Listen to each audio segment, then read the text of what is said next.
राम जय राम श्री राम, मैं तो राम ही राम पुकारूं। राम नहीं मेरी सुध लेनी, मैं कब से राह निहारूं। राम जय राम श्री राम, जय राम, मैं राम ही राम पुकारूं। अरे अरे अरे अरे बालक, अरे तुम कौन हो और तुम्हारे माता पिता कौन है और तुम यहाँ क्या कर रहे हो? हाँ, मेरे माता पिता नहीं है, मैं गंगा के किनारे ही रहता हूँ। अरे अरे अरे, बड़ा दुख हुआ जानकर। पर बालक, अगर तुम अकेले ही हो तो फिर मेरे साथ आश्रम चलना। मैं आश्रम में अकेला रहता हूँ, तेरे साथ रहते हुए मुझे आनंद होगा। मैं आपके आश्रम तो चलूं, पर मुझे संदेह है कि आप मुझे कुछ ही दिनों में आश्रम से भगा दोगे। पहले मेरे देह पर एक दृष्टि तो डालिए बाबा जी। मतलब क्या कहना चाहता है तू? और तेरा नाम क्या है? मेरा नाम अढ़ैया है। अढ़ैया? ऐसा नाम तो इस प्रदेश में कहीं सुना ही नहीं देता। अरे नाम का किसी प्रदेश से क्या संबंध? इस आयु में भी मैं 2.5 किलो की बाटी अकेला भक्षण कर जाता हूँ, और उसके साथ साग, भाजी, दाल, चावल, मिठाई ये सब अलग से खाता हूँ। इसी कारण लोग मुझे अढ़ैया कहते हैं। अरे बच्चा, आटा, दाल, फल और सब्जियों से भरे सभी पात्र सहेज कर रखे हुए हैं। तुझे जितना खाना हो उतना खाना।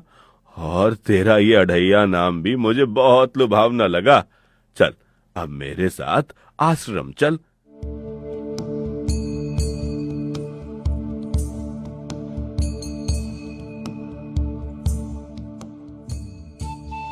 आप जितना काम बोलोगे सब कर दूंगा बाबा जी, लेकिन भोजन खिलाने में कोई कमी मत करना। 2.5 किलो की बाटी तो चाहिए ही मुझे। फिर ज्यादा भूख हुई तो कुछ कह नहीं सकता। आप इंतजाम कर देना जल्दी से। अरे भाई, तू जितना खाना हो उतना खाना। लो, ये रहा हमारा आश्रम। यहाँ तुझे जितना खाना हो उतना खाना।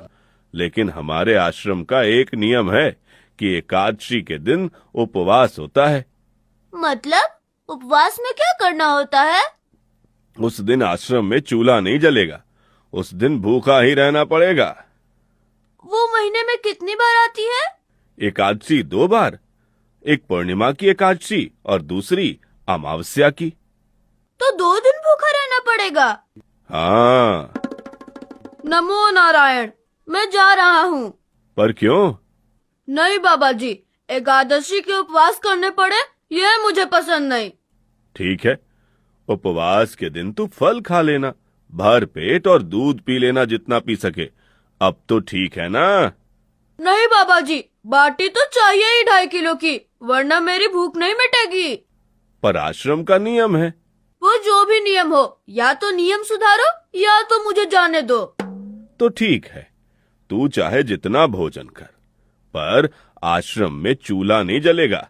यदि तेरी यही इच्छा है तो तुम्हें अपना भोजन स्वयं ही बनाना होगा। कहो, क्या तुम्हें भोजन बनाना आता है? मुझे बचपन से ही गरीबी ने अनेक कलाएं सिखा दी है। रसोई बनाना भी मुझे भली भांति आता है। तो फिर आटा सब्जी लेके आश्रम से दूर जंगल में जाके वहां रसोई बनाकर पा लेना।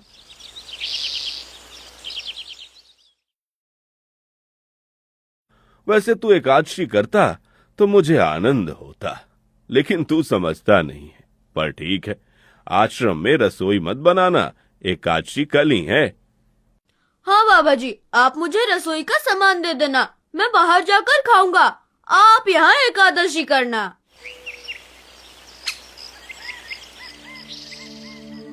बेटा, अभी भी कह रहा हूँ, आश्रम के नियम का उल्लंघन मत कर। बाबा जी, तो फिर आप मुझे जाने दो। तो एकादशी के दिन ये सब कर रहा है, उसमें मैं मना नहीं करता। तू बस एक छोटा सा काम जरूर कर देना। ठाकुर जी को भोग लगाकर ही कुछ खाना। ठाकुर जी मतलब? अब ये कौन है? अरे उदंड बालक, ठाकुर जी मतलब ईश्वर। क्या? भोग लगाने पर और भी लोग आएंगे? तो फिर तो मुझे और सामान दे देना, अन्यथा मैं तो भूखा ही रह जाऊंगा। तू मूर्ख, तुझे कैसे समझाऊं? भगवान नहीं आते, सिर्फ तुझे भावना करनी है। कैसी भावना? जब रसोई तैयार हो, थाली के सामने बैठकर दोनों हाथ जोड़कर ठाकुर जी को खाना खाने बुलाना। मेहरबानी करके इतना नियम पालन करना, ठीक है? ये लड़का ठीक है, लेकिन एकादशी की होती तो कितना अच्छा होता।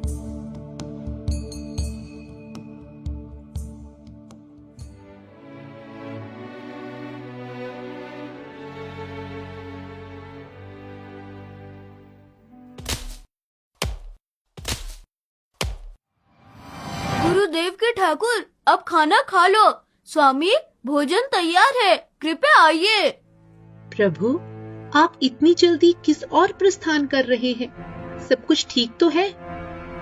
देवी, चिंता मत करो। मेरा एक भक्त गहरी श्रद्धा से मेरा स्मरण कर रहा है। मैं शीघ्र ही लौट आऊंगा।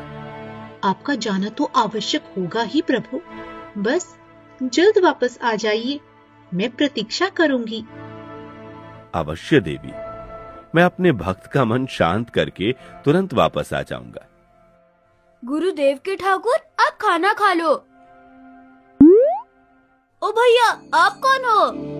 मैं ही तुम्हारे गुरुदेव का ठाकुर हूँ। तुमने मुझे इतने प्रेम से बुलाया कि मुझे आना ही पड़ा। गुरुजी के ठाकुर? बाबा जी तो कहते थे ठाकुर जी नहीं आते, और आप तो मेरे थोड़े से बुलाने पर ही चले आए। बाबा जी ने मुझे ठगा है, और आपने भी। अरे ठाकुर, कुछ तो मर्यादा रखी होती। तुरंत दूसरे की बनाई रसोई पर टपक पड़े। अब लो, खा लो।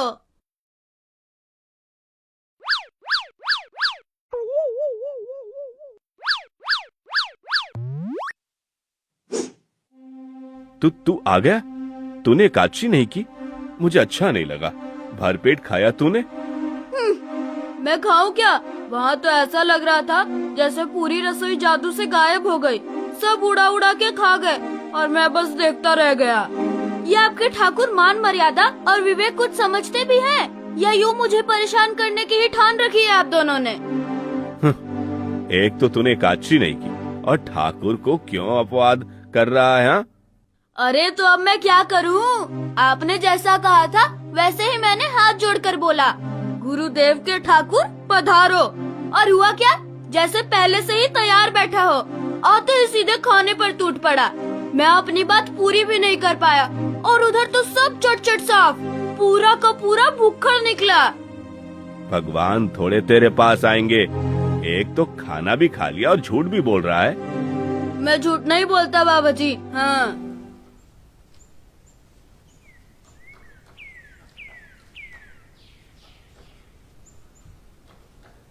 कल एकादशी है। हाँ बाबा जी, मैंने कैलेंडर देख लिया है।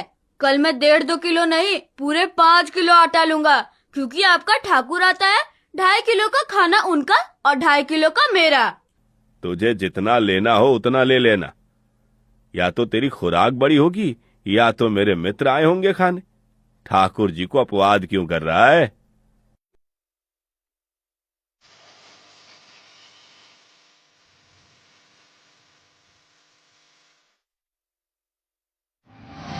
गुरुदेव के ठाकुर, अब खाना खा लो। अकेले अकेले कहाँ जा रहे हो स्वामी? मेरा एक भक्त मुझे भोजन के लिए बुला रहा है। तो फिर मुझे भी साथ ले चलें। पर जानकी, वहाँ पर 2 लोगों के लिए भोजन की व्यवस्था नहीं है। कोई बात नहीं, जितना भी होगा हम आधा आधा बांट लेंगे। ठीक है, चलो। पर वो लड़का कुछ भी बोले उसकी तरफ ध्यान मत देना। गुरुदेव के ठाकुर, अब खाना खा लो। ठाकुर, ये बहन कौन है? ये बालक मुझे बहन कह रहा है। जानकी, तुम शांत हो जाओ और भोजन ग्रहण करो। ठाकुर, ये है कौन? ये मेरी पत्नी है। ओह, तो आप शादीशुदा हैं। घर में तो खाना था ही नहीं और आप चले आए। अरे आने से पहले बता तो देते ना, जरा सी अकल है कि नहीं? एकादशी की ऐसी की तैसी।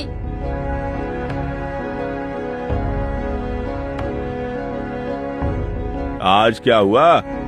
मुझे ज्यादा बुलाओ नहीं, और इनका परिणाम अच्छा नहीं आएगा बाबा जी। और क्या हुआ? आपको तो सब पता होगा ना कि ठाकुर तो आएगा, लेकिन वो शादीशुदा है। ये बात भी बतानी चाहिए थी ना। शादीशुदा है मतलब। हाँ हाँ, अब नादान मत बनिए बाबा जी। दोनों पति पत्नी आए थे, निर्लज और चुपचाप हंसते थे। मैं कितना भी गुस्सा करूं, पर उनको कोई लेना देना ही नहीं। दोनों खा के चले गए। अरे वो बहन अपने घर में रसोई नहीं बनाती होगी। क्या बकवास कर रहा है? तुझे कुछ हो गया है क्या? ठाकुर तेरे पास थोड़ी ना आएंगे।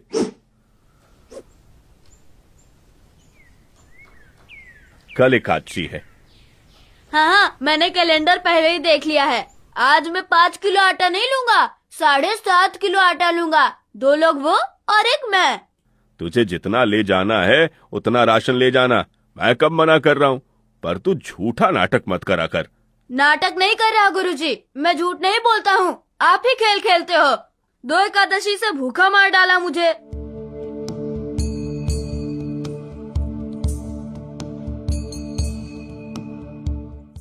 गुरुदेव के ठाकुर, अब खाना खा लो।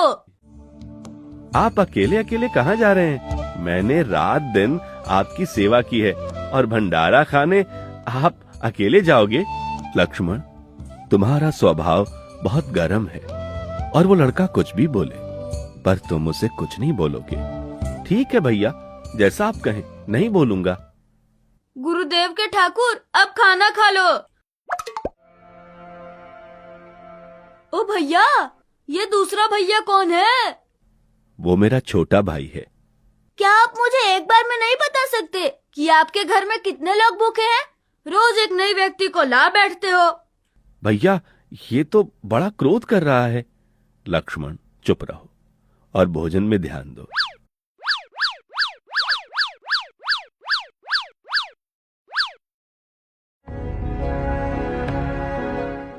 आज तो ठीक से खाना खाया ना?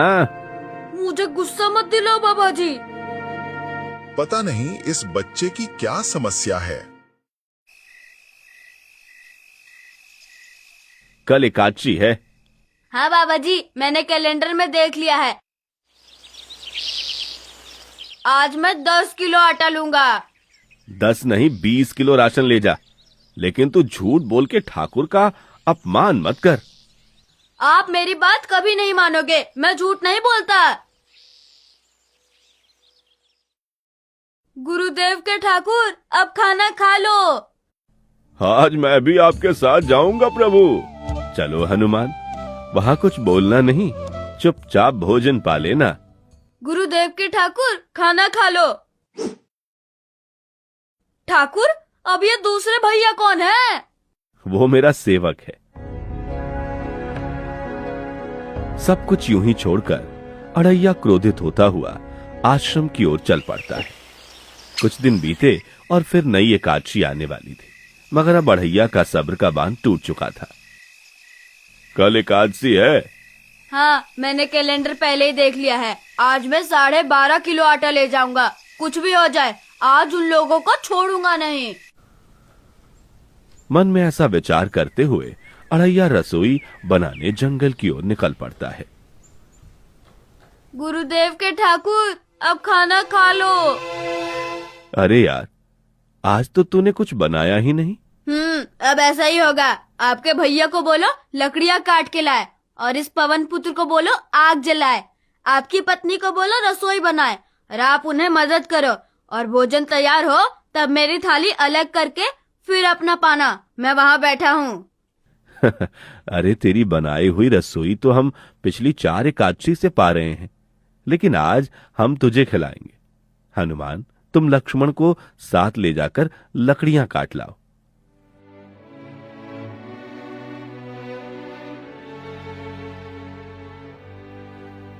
अड़ैया वहीं नजदीक एक पेड़ के पास जाकर बैठ गया और उसने भगवान से कड़ी मेहनत करवाकर भोजन बनवा लिया। अब जब भोजन बनकर तैयार हुआ तो ठाकुर जी बोले, अड़ैया, अब आ जाओ। पहले मेरी थाली अलग कर दो। अरे यार, तुझे जितना खाना हो उतना खाना, लेकिन पहले हम ठाकुर जी को भोग लगा देते हैं। पर ठाकुर को भोग लगाना कहाँ बाकी रह गया? आप ही तो हर एकादशी के दिन आते हो। अड़ैया, जैसे तेरे गुरु का ठाकुर मैं हूँ, वैसे मेरा भी कोई ठाकुर है। तो अब वो भी आएगा? अरे अड़ैया, कोई नहीं आएगा, पर हमारा भी नियम तो होगा ना, तो जल्दी करो। हे अखिल ब्रह्मांड के ठाकुर, आप पधारो। स्वामी, बस एक और दाव और मैं जीत जाऊंगी। स्वामी, ये बिना मौसम की गुजरती हुई बारिश हमें क्या संकेत देती है? मेरे राम भंडारा कर रहे हैं। ये बारिश हमें बुलावे का संकेत दे रही है। अगर राम जी भंडारा कर रही हैं, तो वहाँ तो व्यवस्था होगी ही। स्वामी, हम सब आएंगे।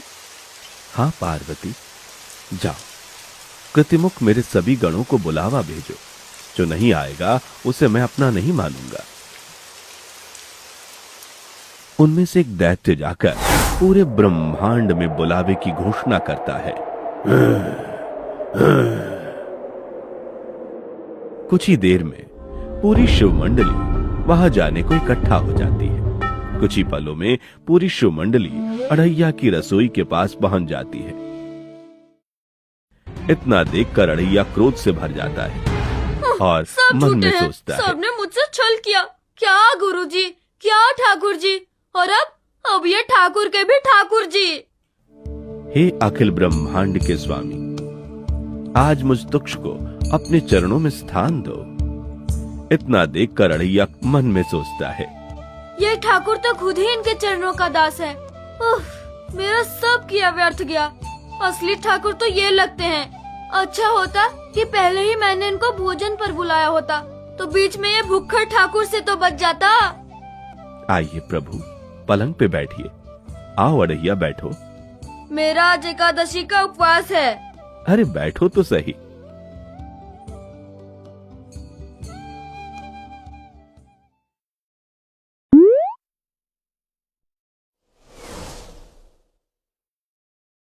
ठाकुर, आपने अपने लोगों की पूरी थाली भर दी और मुझे सुपारी के दाने बराबर एक टुकड़ा दिया।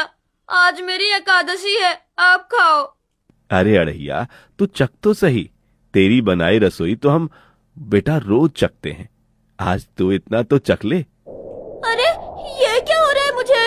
बचाओ, बचाओ, बाबा जी, बचाओ, बचाओ।